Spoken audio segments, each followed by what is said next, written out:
My name is Charles Hensley, and I believe that everybody has a story to tell, and for some of us, we have more than one.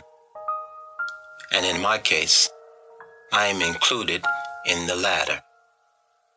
And as such, I wish to seek your indulgence for a few moments while I share with you one of my stories.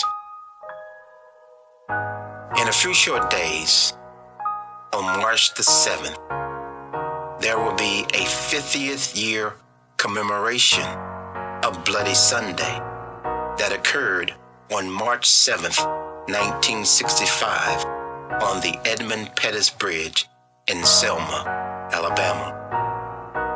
This annual event will commemorate the decisive turning point in the civil rights movement that forced America to face the demons of her bigotry and hatred toward people of color. And it was this singular moment in history when the whole world saw with their own eyes the horrid treatment that was being inflicted upon innocent people of color who were simply standing up for their rights. 10 years ago, in 2005, myself and a dear friend of mine had the distinct privilege of walking across the Edmund Pettus Bridge. We had never visited this historic landmark before, and we were compelled to one day make this journey. We went there with the expected hopes of spiritually experiencing the incredible emotions that must have been occurring in the flesh and bones and in the hearts and minds of those 600 unselfishly brave people, and to symbolically connect with the enduring spirit of those courageous men, women, and children who gave of themselves on that most faithful day. And as we slowly walked across the bridge, gazing down at the murky, muddy water flowing underneath, we were moved to spontaneously start singing, "We Shall Overcome." The extraordinary feeling that came over us can only be described as indescribable. As a result of that experience, I was compelled to capture my thoughts and my feelings in the form of a poem about that extraordinary day on the Edmund Pettus Bridge on March 7th, 1965. I eventually gave a framed copy of my poem to Congressman John Lewis and to Joanne Bland, who at the time was the curator of the African American Museum in Selma. I presented them with my poem as a small gesture to honor them for their devoted commitment to the enduring struggle to uphold the civil rights of all people.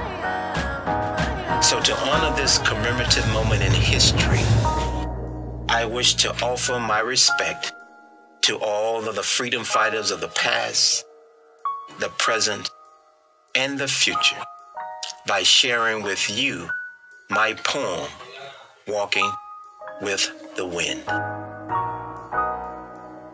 On hallowed ground, they stood upon thee, weathering the barrage of inhumanity's hatred. Their right to vote was thwarted by injustice. A color line was drawn at the end of a bridge. 54 miles separated the life and death of their humanity. A bloody Sunday was the testimony of their faith. An old Negro spiritual was their encouragement to march on. The flame of liberty's torch burned ever so dimly. Tribal drums resonated within the depths of their souls, sounding out the anguish cry of their ancestors' horrid legacy. Their road to freedom was blocked by callous bigotry. They remembered the journey the slave ship's cargo. A bridge they had to cross to get to their place of destiny.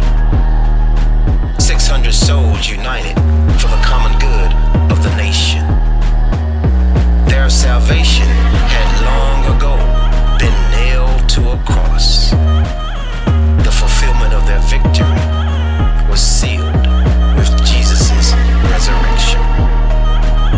They looked not upon themselves as heroes, just ordinary people standing up for their rights. Heroes are the tales of legends lore. They are the tales of freedom's destiny, walking with the wind. They remembered the moans coming from the shadows of the cotton fields, and the feebleness of fingers worked down to the bone. Images of hard, dry black faces with no smile or grin.